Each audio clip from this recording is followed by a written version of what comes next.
예수님이 십자가에서 고난을 받으시고 죽으시고 부활하신 다음에 그 천국에 하나님이 승천하신 다음에 가장 먼저 우리에게 하셨던 일들이 사도행전에 기록이 되어져 있습니다. 사도행전에는요, 인간의 상식과 생각을 훨씬 뛰어넘는 성령의 역사들이 많이 기록되어져 있어요.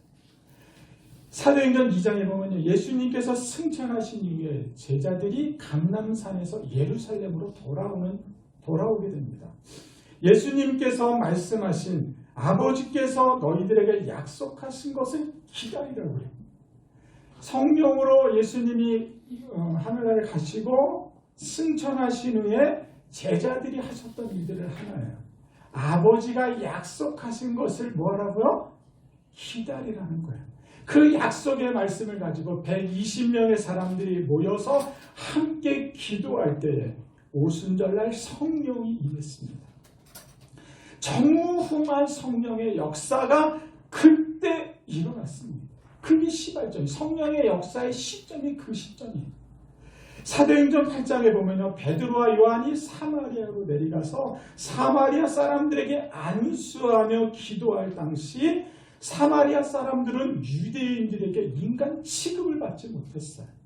유대인들은 사마리아를 사람으로 보지 않았어요. 개, 돼지, 소 이렇게 바라봤어요. 조롱과 온갖 핍박을 받았던 사마리아 사람들인데도 불구하고 베드로와 요한이 그들에게 안수하며 기도할 때에 성령이 오순절날 유대인들에게 임했던 똑같은 그 성령이 사마리아 사람들에게 임하기 시작해요. 사도행전 9장에 보면요, 선행과 구제를 심히 많았던 다비다가 죽어요. 베드로가 그 죽은 다비다를 향해서 기도했을 때 죽은 다비다가 다시 살아나는 역사가 일어나요. 사도행전에는 성령의 전무후무한 일들이 많이 기록이 되고 있어요. 10장에서는요, 고넬료가 기도할 때 천사가 환상 중에 고넬료에게 말씀을 해요. 고넬료에게 말하죠. 베드로가 요바에 있다고 알려줘요. 성령은요, 무엇인가 이렇게 알려줘요. 성령이 뭔가 이렇게 알려주는 것을 받는 사람은 참 행복한 것 같아요. 성령이 오늘도 누군가에게 알려주는 역할을 해요. 그 오늘 성령의 음성을 들을 수 있는 여러분이 되기를 축복합니다. 내가 왜 이런 건지, 내 삶이 왜 이렇게 되고 있는 건지, 아니면 내가 왜 어떻게 해야 되는 건지 오늘 그 성령이 저와 여러분들에게 말씀하실 줄로 믿습니다. 그 천사가 고넬료에게 요바에 있는 베드로를 청해서 너희 집으로 데리고 오라는 하나님의 인도하심을 고넬료가 받아요. 12장에서는요, 놀라운 장면이 또 하나 기록이 돼요. 베드로가 감옥에 갇혔는데요, 예루살렘 교회 성도들이 모여서 함께 합심으로 기도해요. 감옥에 갇혀있는 베드로를 향해서 함께 합심으로 기도하니까 베드로가 그 천사의 이끌림을 인해서 아무 제재도 받지 않고 감옥에서 풀려나는 역사가 일어나요. 성령의 역사가 저 전무후무해요. 여러분, 우리가 기도하면서 말씀 보면서 성령이 어떻게 역사하시는지를 우리가 안다면 우리가 그 하나님을 찬양 안 할 수가 없어요. 그 하나님을 고백하지 않을 수가 없다는 거예요. 우리가 하나님이 어떠하신 분인지를 잘 모르니까 감사가 나오지 않고 그 하나님의 은혜를 모르는 거지, 하나님의 역사하심을 우리가 안다면, 하나님이 어떻게 일하신지를 안다면 우리는 흥분의 도가니에 빠질 수밖에 없어요. 저는 여러분들이 예수 믿고 하나님의 흥분이 여러분에게 들리기를 축복합니다. 예수 그리스도의 뛰는 그 심장이 저와 여러분에게도 들려지기를 축복합니다. 내가 오늘 예수님을 통해서 무슨 일을 하고 예수님이 나를 통해서 무슨 일하기를 원하시는가, 날마다 뛰는 역사가 있기를 축복합니다. 사도행전 13장에는요, 안디옥의 성도들이 금식하며 기도하기 시작해요. 그때 성령의 인도하심을 받아 바나바와 바울이 전도 여행을 시작합니다. 이때 비로소 사도 바울이 1차 전도 여행을 시작합니다. 드디어 이방인 땅에 교회가 세워지는 역사가 일어나요. 예수 그리스도의 복음이 전해지기 시작하더라는 거예요. 이보다 많은 성령의 역사들이 사도행전에 가득해요. 사랑하는 여러분, 지금 제가 언급한 이 사건들의 공통점이 무엇인지 아십니까? 제가 오늘 여러분들에게 사도행전에 대해서 잠깐 간략하게 설명했는데 이 제가 언급한 사건들의 공통점이 무엇인지 아세요? 2장, 8장, 9장, 10장, 13장 더 많지만 이들의 공통점 무엇인지 아십니까? 기도. 네? 기도. 맞아요. 모두 기도할 때 일어난다는 거예요. 할렐루야! 할렐루야! 모두 기도할 때 하나님의 역사가 성령의 전무후무한 일들이 기도할 때 일어났다는 거예요. 그러니까 성령의 충만함을 받는 가장 안전한 방법, 성경적인 가장 이상적인 방법은 기도원을 찾아다니는 것이 아니에요. 은사자들을 찾아다니는 것이 아니에요. 어느 누구한테 안수받는 것이 중요한 게 아니에요. 성경의 가장 성령의 충만을 받는 가장 안전한 방법은 오늘 뭐라고 말씀하냐면 기도하는 거라고 얘기해요. 여러분, 우리 이걸 놓치면 안 돼요. 자꾸 우리는 누군가가 유명하더라, 저기에 가면 역사가 일어나더라, 저기에 가면 뭐 은혜가 충만하더라, 성령이 오더라. 다 거짓말이에요, 여러분. 성령의 역사 그렇게 오지 않아요. 누가 그렇게 성령의 역사가 온다고 말해요? 성령의 역사 그렇게 오지 않습니다. 오늘 사도행전에 보면 정확히 우리에게 설명해주고 있잖아요. 성경적으로 설명해주고 있어요. 성령의 충만함은 기도할 때 온다고 말씀하고 있어요. 누구한테 찾아다니는 게 아니라는 거예요. 여러분 착각하지 마세요. 여러분들이 가야 할 곳은 이 교회입니다. 어떤 은사자들이 기도받는 거 아니에요. 여러분이 다니는 교회 담임 목사님한테 기도받는 것이 가장 성경적인 거예요. 자기 목사님한테도 기도받지 않는 사람이 어디 가서 기도받으면 무슨 일이 일어나겠어요? 여러분 생각들이 잘못된 거예요. 이 교회 담임 목사님에게 안수받는 것이, 기도받는 것이 가장 성경적입니다. 아멘도 안 하시네요. 그렇게 안 믿으시네요, 정말 여러분? 여러분, 그게 성경적인 거예요. 교회는, 하나님의 역사는 교회를 통해서 일어나잖아요.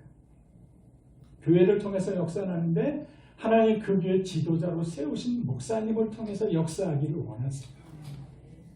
여러분들이 목사님을 그렇게 신뢰하고 여러분들이 목사님을 그렇게 믿어야 돼요. 왜? 여러분이 믿지 않아도 하나님은 목사님을 통해서 일을 하기를 원하세요. 누군가를 통해서 일하지 않아요. 하나님 반드시 목사님을 통해서 일하시는 줄로 믿습니다. 그것이 성경적이에요. 기도할 때 성령의 충만함을 받을 수 있습니다. 기도할 때 하나님의 음성을 들을 수 있는 거예요. 기도할 때 내가 누군지를 깨닫게 되는 거예요.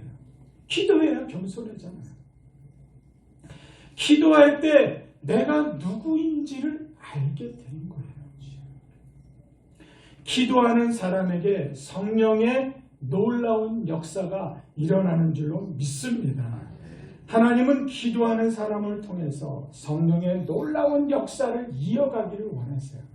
사도행전에 초대교회에 일어났던 성령의 역사가 오늘 이 장소에 기도하는 여러분들에게 이어지기를 축복합니다.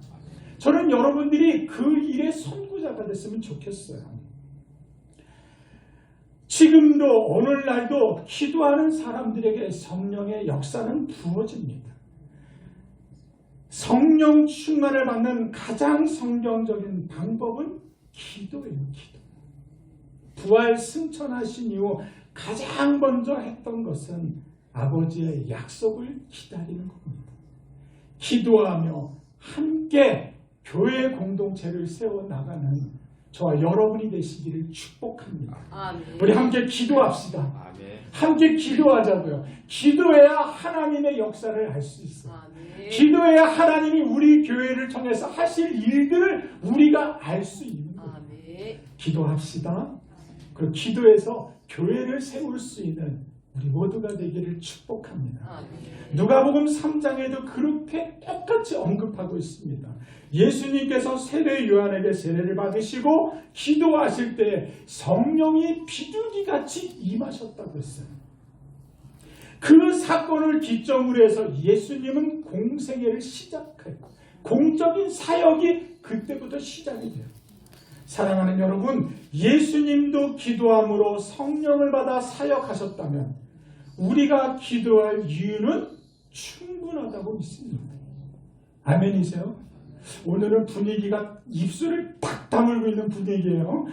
그렇지만 저는 여전히 성령의 힘으로 의지하여 기도하고 말씀을 전하려고 해요. 할렐루야! 여전히 하나님은 성령의 하나님이십니다. 그 성령 하나님을 움직이게 하시는 것은 기도다라는 거예요. 우리가 기도해야 돼요. 예수님도 기도하심으로 성령의 충만함을 기도하셨다면 우리도 기도해야 됩니다. 기도는 짐이 아니에요. 기도만큼 하나님의 선물이 어디 있어요? 기도하는 대로 하나님이 이루어주시겠다고. 기도는요 짐이 아니라 하나님의 선물입니다.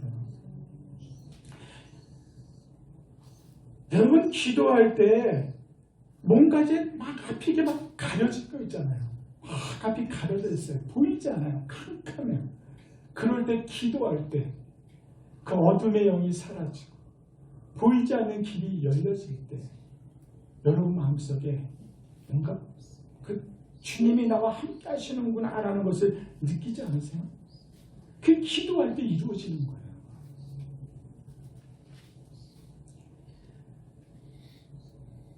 기도하는 그 순간 한순간에 내 앞에 있는 어둠이 걷히기 시작해요. 기도는 하나님의 선물입니다. 기도는 특권이에요. 특권. 아무나 기도하지 않아요. 하나님을 믿는 사람, 아니 하나님이 어떤 분이신지를 아는 그 사람만 기도할 수 있어요. 그 하나님의 능력을 사용하시기를 주님의 이름으로 축복합니다. 기도가 무엇인지 정확히 알 때 저는 자신 있게 말할 수 있어요. 기도는 선물이라고, 기도는 특권이라고 저는 자신 있게 말할 수 있어요. 기도할 수 있는데 왜 염려하십니까? 기도할 수 있는데 왜 걱정하십니까? 기도할 수 있는데 왜 두려워하십니까? 내 힘으로 살려고 하니까 안 돼요. 내가 하나님을 신뢰하지 않는 거예요. 내 힘으로는 사는 게 아무것도 없어요. 조금만 아파보세요. 염색제 하나, 이거 하나만 조금만 고장나도 우리 인간은요 아무것도 할 수 못해요. 건강한 인간이 뭐 하나 조금만 다쳐봐요. 걸어갈 수가 없어요. 우리 지난주 목사님 간증 들었잖아요. 어지럼증 오고 이명증 오니까 어지러워서 걸 수가 없어요. 우리가 그렇게 나약해. 근데 왜 이렇게 여러분 강한 척을 하시냐고요. 여러분 그렇게 나약한 사람들이에요. 목사인 저도 나약해요. 그래서 하나님께 나와 기도하는 거예요. 내 힘으로 안 되는 일이 너무 많으니까 나를 지으신 그분이 나에게 힘이 되어달라고 그 기도하는 거예요. 여러분이 겸손합시다. 기도는 특권이에요. 선물이에요. 구하면 구할수록 하나님이 부어주세요. 그 능력을 사용하시는 여러분이 되기를 축복합니다. 기도가 무엇인지 좀 정확히 안다면 신앙의 태도가 달라져요. 신앙생활에 변화가 있게 된다고요. 기도는 십자가도 아니고 짐도 아닙니다. 억지로 하는 것이 아니라 기도는요 하나님의 선물인 줄로 믿습니다. 그러므로 기도가 무엇인지, 어떻게 기도해야 되는지, 무엇을 구해야 되는지 정확히 아는 것은 그리스도인들에게 굉장히 중요합니다. 성경에는 예수님이 제자들에게 직접 기도를 가르쳐 주셨어요. 우리는 그것을 주기도문이라고 말합니다. 너희는 이렇게 기도하라고 주님이 말씀하시잖아요. 여러분, 이렇게 기도하라는 것이 무엇을 전제로 하고 있을까요?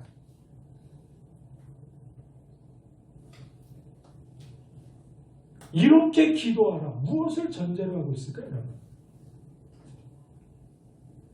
저렇게 기도하면 안 돼라는 것을 전제하고 있는 거예요. 기도가 다 같은 기도가 아니에요. 따르면 안 되는 기도가 있어요. 그냥 하나님 이름 막 부른다고 해서 기도가 되는 것이 아니에요. 절대로 따라하면 안 되는 기도가 있다라는 거예요. 그래서 예수님은 너희는 이렇게 기도하라고 말하는 거예요. 그럼 저렇게 기도하는 건 뭘까요, 여러분? 우리가 따르지 말아야 되는 기도는 어떤 기도일까요? 그럼 저렇게 하는 기도는 뭘까요? 참 감사하게도요, 잘못된 종류의 기도가 주기도문 앞에 나와 있어요. 그 기도문을 좀 읽어보면 왜 그런 기도를 따라하지 않으면 안 되는지를 알아요. 6장 5절 한번 성경을 한번 찾아서 한번 읽어보겠습니다. 화면은 없고 여러분 성경을 좀 가지신 분들은 마태복음 6장 5절을 한번 찾아보세요. 마태복음 6장 5절. 이렇게 기도하라고 하는데 저렇게 하는 기도는 뭘까? 자, 6장 5절 찾은 분들은 아멘. 자, 같이 한번 읽어봅니다. 시작. 또 너희는 기도할 때 외식하는 자와 같이 하지 말라. 그들은 사람에게 보이려고 회당과 큰 거리 어귀에 서서 기도하기를 좋아하느니라. 내가 진실로 너에게 이르노니 그들은 자기 상을 이미 받았느니라. 너희는 기도할 때 외식하는 자와 같이 하지 말라는 거예요. 저런 기도는 외식하는 기도라고 말씀하고 있어요. 외식하는 기도의 특징은요, 그들은 사람에게 보이려고 기도한대요. 회당과 큰 사거리에 서서 거룩하게 기도한대요. 거룩한 척을 하는 거 있죠. 내가 얼마나 신령한 줄 알아? 내가 얼마나 신실한 사람인 줄 알아? 내가 얼마나 높은지, 내가 은사가 얼마나 강한지, 내가 방언을 하는지, 내가 능력이 많은지, 예언을 하든 환상을 보든 내가 얼마나 대단한 줄 알아? 뽐내기 위하여 기도하는 전형적인 기도가 외식적인 기도라는 거예요. 그런 기도 절대 하지 말라는 거예요. 우리는 이런 외식적인 기도에 빠질 때가 있어요. 왜? 사람들이 보니까. 사람들한테 인정받고 싶으니까. 근데 주님은 그런 것들이 다 뭐라고요? 외식하는 기도. 저런 기도라니까 따라서 하면 안 되는 기도라는 거예요. 예수님이 첫 번째로 금하신 기도가 저렇게 하면 안 돼. 절대로 따라하지 마. 기도는 사람들에게 보이려고 하는 것이 아니야 라고 말씀하세요. 저는 가끔씩 모임에 가거나 어떤 집회에 가보면 가끔씩 놀랄 때가 있어요. 하나님 들으시라고 기도하는 건지 사람을 들으라고 기도하는지 제가 헷갈릴 때가 많아요. 마치 어떤 사람 들으라고 기도하는, 기도를 가장해서 사람들을 책망하고 정죄하는 그런 기도. 여러분 절대로 그런 기도 하시면 안 돼요. 다시 한번 고백합니다. 여러분 절대로 누군가를 가르치려고 하거나 누군가를 그런 기도 하지 마세요. 그건 절대로 나쁜 거예요. 예수님이 금하신 첫 번째 기도예요. 기도는 사람에게 하는 것이 아닙니다. 기도는 설교가 아니에요. 기도는 가르침도 아니고 강의도 아니에요. 기도는 사람에게 하는 것이 아니라 하나님에게 하는 거예요. 여러분 명심하세요. 사람에게 하는 것이 아니라 하나님에게 하는 거예요. 사람에게 은혜 끼치기 위해서 기도하나요? 여러분? 물론 대표 기도하시는 분들 보면 사람에게 은혜 끼치기 위해서 기도하나요? 자기 자신 한번 생각해 보세요. 화려한 기도가 중요한 게 아니에요. 사람들에게 은혜 끼치게 하는 기도가 아니에요. 그것은 외식하는 기도입니다. 기도는 오직 하나님께만 하는 거예요. 아멘. 네, 따라서 기도는 하나님께만 하는 것이다. 네, 이것이 금해야 되는, 우리가 따라야 되는 첫 번째 기도. 두 번째 기도, 따르지 마라. 저렇게 하는 두 번째 기도가 7절에 나와 있는데, 잠깐 7절 한번 읽어봅니다. 시작. 또 기도할 때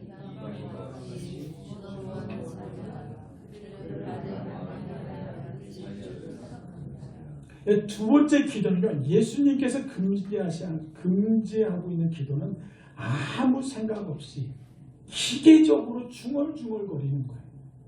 마치 기계가 돌아가는 것처럼 아무 생각 없이. 기도할 때 이방인과 같이 중언부언하지 말잖아요. 7절 보면 기도할 때 이방인과 같이 중언부언하지 말라. 그들은, 여러분 읽어주세요. 그들은 네, 말을 많이 해 하나님이 들어주시는 줄 알고 기도할 때 말을 많이 하는 사람들이 있어요. 그 이방인의 기도라는 거예요. 1시간 기도해도 뭔가 허전해. 뭔가 이상해. 그러니까 2시간 기도하고 3시간 기도하려고 그러는 거예요.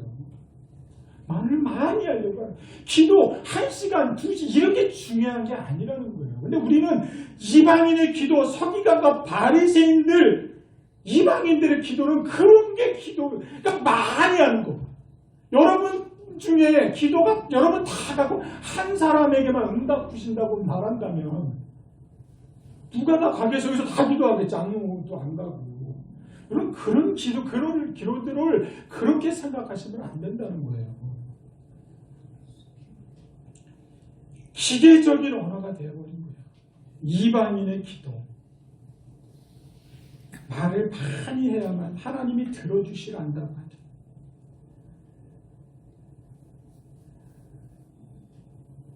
밤을 새서 오래 기도하면 들어주실 것 같다. 밤 안 새면 안 들어줄 것 같으니까 밤새고 기도하려고 하고, 의미 없는 생각들, 의미 없는 문장들을 계속해서 반복해서 하는 기도를 말해요. 주기도문 내용에 들어가기 전에 먼저 살펴봐야 할 이 외적인 것. 예수님이 먼저 말씀하셔요. 외적인 두 가지. 첫째는 뭐? 외식하는 기도하지 마라. 두 번째는 뭐? 바리새인 같이 그런 기도하지 마라. 그래서 기도할 때 누군가 기도하면요, 은혜 받았어. 집사님 은혜 받아서 감동. 그런 말도 하지 마세요. 우리. 그런 말을 하니까 자꾸 사람에게 은혜 끼치려고 기도하는 거예요. 그런 얘기를 하지 마세요. 기도는 사람을 감동시키는 것이 아니라 하나님께 드리는 것이에요. 기도를 받으시는 분이 하나님이세요. 두 번째, 의미 없는 단어들을 나열하지 마세요. 목사님, 저는 기도를 잘 못해요. 목사님, 저는 대표 기도할 수가 없어요. 떠들거려서요. 기도할 수가 없어요. 논리적이지 않아요. 그게 뭐예요? 상관없다요. 상관없어요. 떠든거리면 어때요? 논리적이지 않으면 어때요? 내가 사람들에게 기도하나요? 하나님께 기도하는 거죠. 다음 주에 대표 기도 시킵니다. 이제 네? 누구 시킬지 우리 박 목사님이 딱 정하시고 다음 주에 기도 시키면 목사님 저 안 돼요. 그리고 또 교회 안 나오거나 그러지 마세요. 아셨죠? 기도 그런 거 아니에요. 하나님께 여러분의 마음을, 진실한 마음을 고백하는 거예요. 그러므로 너희는 이렇게 기도하라. 자, 오늘 본문 같이 한번 읽어봅니다. 오늘 본문 자 한번 들어가 봅니다. 시작. 그러므로 너희는 이렇게 기도하라. 하늘에 계신 우리 아버지여, 이름이 거룩히 여김을 받으시오며. 아멘. 거기까지만 하겠습니다. 너희는 이렇게 기도하라. 그러면서 이런 표현이에요. 하늘에 계신 우리 아버지. 이런 표현은 참 너무 아름다운 것 같아요. 하늘에 계신 우리 아버지. 이 뜻을 알면요, 마음이 평안해져요. 네, 다른 곳에 있지 않고 하늘에 계신 아버지. 그럼 하늘이 뭘까요? 여기서 여러분들 헷갈리더라고요. 하늘이 뭘까요? 이 우주가 하늘이잖아요. 하나님은 우리와 어디서든지 함께 계시다는 거예요. 하나님 하늘에 있다고 해서 저 위에 있는 것이 아니라 우리와 함께 있는 거예요. 집사의 아픔 가운데도 그분이 함께 계시는 거예요. 그러니까 두렵지 않는 거예요. 아프고 힘들지만 그분이 나와 함께 같이 그 아픔을 체휼하잖아요. 내가 너의 아픔을 같이 느껴요. 그러면서 내가 너의 마음을 알아. 내가 너를 들었을 거야. 외롭지 않잖아요. 그러니까 내 마음에 평안함이 오기 시작하는 거예요. 여러분 기도할 때 하나님이 제일 먼저 가르쳐 준 것은 하늘에 계신 우리 아버지라는 단어예요. 기도할 때 가장 먼저 취해야 할 태도, 자세, 그것은 기도의 대상이 분명해야 돼요. 내가 지금 누구에게 기도하고 있는지 정확히 인식하고 분명히 하고 명확히 하고 그 대상을 알아야 기도할 수 있다는 거예요. 왜냐하면 기도의 시선 때문에 그래요. 기도의 시선 때문에. 우리는 대부분 목사일지라도요. 어떤 문제로 말미암아 기도해요. 어떤 필요가 생기면 기도하게 되어 있어요. 그렇기 때문에 그런 의미에서 본다면 문제와 필요는 상당히 긍정적인 것 같아요. 어떤 문제가 생겨서 어떤 관계 때문에 어떤 필요 때문에 그 문제와 필요는 우리를 기도의 자리로 이끌어요. 기도의 자리로 나아가게 하더라는 거죠. 예수님 앞에 무릎 꿇게 해요. 그런 의미에서 본다면 문제와 필요는 굉장히 긍정적이에요. 그러나 진짜 문제는 그 문제와 필요에 의해서 기도를 시작하지만 기도하는 내내 나의 생각과 관심과 시선은 문제에 있더라고요. 문제. 그런 문제와 필요 때문에 기도하지만 여전히 계속 기도하다 보니까 나의 관심과 시선이 하나님께 있는 것이 아니라 문제에 맞춰지더라는 거예요. 필요에 있기 때문에 그런 거죠. 그러면 어떻게 되죠? 기도하면 할수록 그 문제가 나를 짓눌러요. 기도하면 할수록 나의 필요가 나를 압도해요. 누른다는 거죠. 그러니까 차라리 기도 안 하는 게 나아요. 기도하기 때문에 그 문제에 더 깊어지니까. 기도하기 때문에 그 필요가 나를 압도하니까. 왜요? 기도하면 할수록 계속 내 문제가 생각이 나고 내 필요가 묵상이 되잖아요. 그러므로 기도할 때 첫 번째로 우리가 의지를 일으켜서 생각을 일으켜서 제일 먼저 취해야 할 태도, 자세는요. 내가 비록 그 문제 앞에 있을지라도 내가 필요에 의해서 기도할지라도 내가 눈을 들어서 하나님을 바라보는 것이 중요합니다. 그러니까 문제를 바라보는 것이 아니라 나의 시선이 그분을 향해 있어야 되는 거예요. 시선을 하나님께 두어야 돼요. 왜냐하면 하나님만이 능력이시기 때문에 그렇습니다.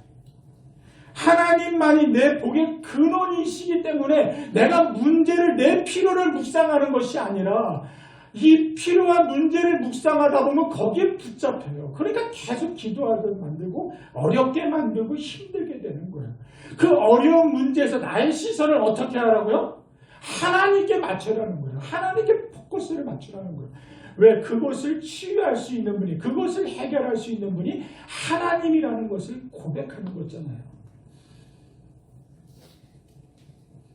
그러므로 어떤 문제로 말미암아 어떤 절실한 필요로 말미암아 어떤 문제 때문에 학업 때문에 자녀 때문에 우리가 기도할 수 있어요. 그러나 그 필요를 바라보지 말고 시선을 주님께 두시기를 주님의 이름으로 축복합니다.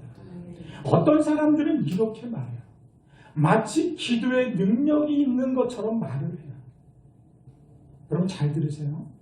어떤 사람들은 기도의 능력이 있는 것처럼 말해요. 그럼 기도의 능력이 있을까요? 네? 기도 능력 없습니다. 기도 능력 하나도 없어요. 기도의 능력이 있는 것이 아니라 기도를 들으시는 하나님께 능력이 있어요. 똑같은 문장 같지만 아니에요. 기도 능력 없어요. 기도를 들으시는 하나님이 능력 있는 거예요. 그래서 우리가 그 하나님께 기도하는 거예요. 그래서 기도의 대상이 얼마나 중요한지 몰라요. 만약 기도 자체의 능력이 있다면 내가 아무리 가서 기도하죠. 아무리 기도하면 되죠. 누구에게 기도하는 게 무슨 의미가 있겠어요? 기도가 능력이 있다. 여러분, 기도 자체의 능력이 있는 것이 아닙니다. 기도를 들으시는 하나님에게 능력이 있음을 믿습니다. 기억하십시오. 기도를 들으시는 하나님이 능력이 있습니다. 하나님이 들으시는 기도가 있고 하나님이 듣지 않으시는 기도가 반드시 있습니다. 그러므로 기도할 때 가장 먼저 취해야 되는 것은 기도의 대상을 분명히 하십시오. 너희는 이렇게 기도하라. 하늘에 계신 우리 아버지, 이름이 거룩히 여김을 받으시오며 나라가 임하옵시며 뜻이 하늘에서 이루어진 것 같이 땅에서도 이루어지이다. 아멘. 우리 하나님, 이 온 땅에 충만하신 하나님, 어디에도 다 계신 하나님, 그 하나님을 우리가 느낀다면 위로가 되지 않아요? 네? 제가 어렵고 힘들 때 옆에 누군가가 없어서 참 외롭더라고요. 왜 자녀들이 방황하는 줄 아세요? 자기가 힘들 때 내 옆에 누군가가 아무도 없어줬다는 거예요. 돈만 줬대요, 돈만. 내가 힘들 때 나를 위해서 내 옆에서 함께 있어줄 수 있는 사람이 아무도 없었대. 근데 옆에만 있어줘도 위로가 된다잖아요. 우리 하나님이 우리 옆에 계세요. 온 땅에 충만하신 그 하나님이 저와 여러분의 하나님이세요. 우리 그 하나님을 믿고 기도하며 승리하는 여러분이 되시기를 주님의 이름으로 축원합니다.